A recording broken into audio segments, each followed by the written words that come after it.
They have drugs in these areas that they didn't have 5 years ago that are making people's lives much, much easier, extending their lives into a natural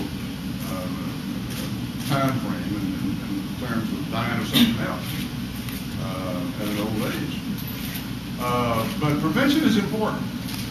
Prevention is important. It occurs to me, I'm no expert on that part of it, but it occurs to me that on the prevention side of things, so much of it is within our own power. Now I know when I get in that truck, there's going to be a candy bar there waiting for me. and there's also going to be a cup of fruit. And I know what I ought to do, and I know what I'll probably do.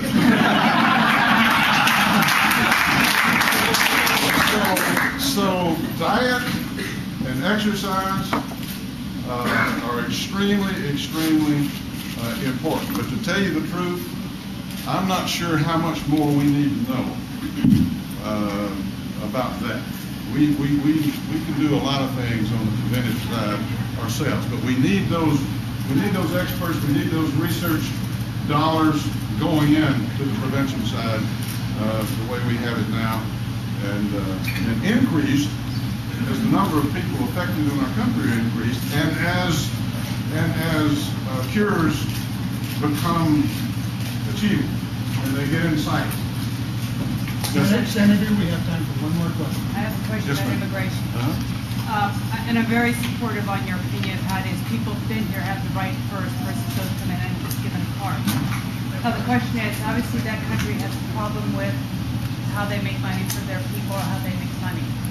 Maybe sugarcane would be a way of help them with their fuel problems and a different job. But what if people coming into this country for immigration say, listen, I will go into your service for 4, 6, 8 years, whatever, say 4 years, and I will fight for your country and I will risk my life.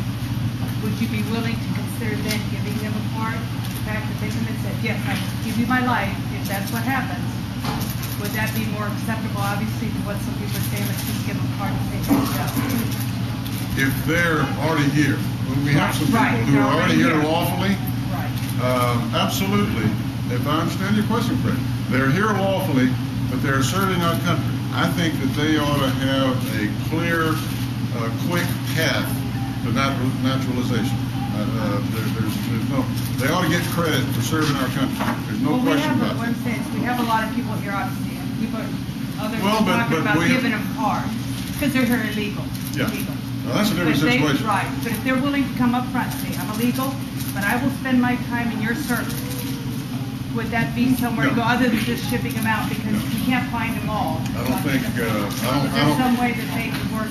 I'm not for them being here illegal either, but the point is they are, and there's a lot of them. But if they're more willing to come up front and say, okay, I am illegal, you found me, or I turned myself in. I understand what you're saying. Myself, I understand what you're saying. Would there be some kind of balance that might be able to work out so we don't have so many individuals here? No. Okay.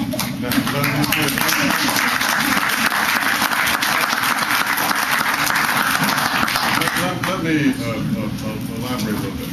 In the first place, you're right. There are many folks here. A lot of it is because we have provided inducements for them to come here. Right.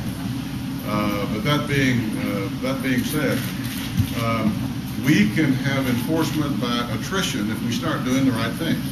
If we secure the border, if we stop sanctuary cities from telling their own local officials that they can't inform the federal authorities when they come across illegal folks, if we start requiring employers to not hire illegals when they know it, after a little while, we're going to start seeing movement in the right direction. This problem wasn't created overnight, won't be solved overnight. Congressman Steve King, I have adopted a provision that he suggested as a part of my own, and that is that the portion of payroll taxes that employers deduct, if they're knowingly deducting it for illegal employment, they can't deduct that anymore. I think we've got to stop providing the right kind of assistance. So you can't throw your hands up and wake up one day like the politicians in Washington did who tried to pass this bill earlier this year and say, they're here, there's nothing we can do about it, we might as well accommodate, you've been, you're now to to be rewarded for it. Secondly, I don't think folks who are here illegal need to come forth and try to kind of set the terms or bargain for, you know, the circumstances under which they're going to get to stay and so forth. They need to go back and abide by the law, and then, you know, we're doing them a favor by not prosecuting them anyway. It's a misdemeanor the first time, it's felony the second time, you know. Nobody's even really suggesting that. Just go back, get in line, you know, abide by the law. Too many people know, too many good people in this country who have stood in line for years around embassies around the world and come here and became great Americans and great contributors to our society and some of the most upstanding, moral people that you'd ever want to meet in our society. We embrace them. And my heart goes out to them when I hear all this talk, and I'm a part of the talk, and I want to make sure they understand we're not talking about them. We're talking about folks that come from a country who the country has a policy, apparently, the exportation of their own citizens, so that they can send money back into the country. That's not good. That's not good. They've got to understand that we want to be friends and we want to trade and so forth, but they need to do better than that. We need to do better. And until we convince the American people that we're going to enforce our own laws and enforce our own borders, none of this other stuff is going to fly, because it's counterintuitive to the way we do things here in this country. All right.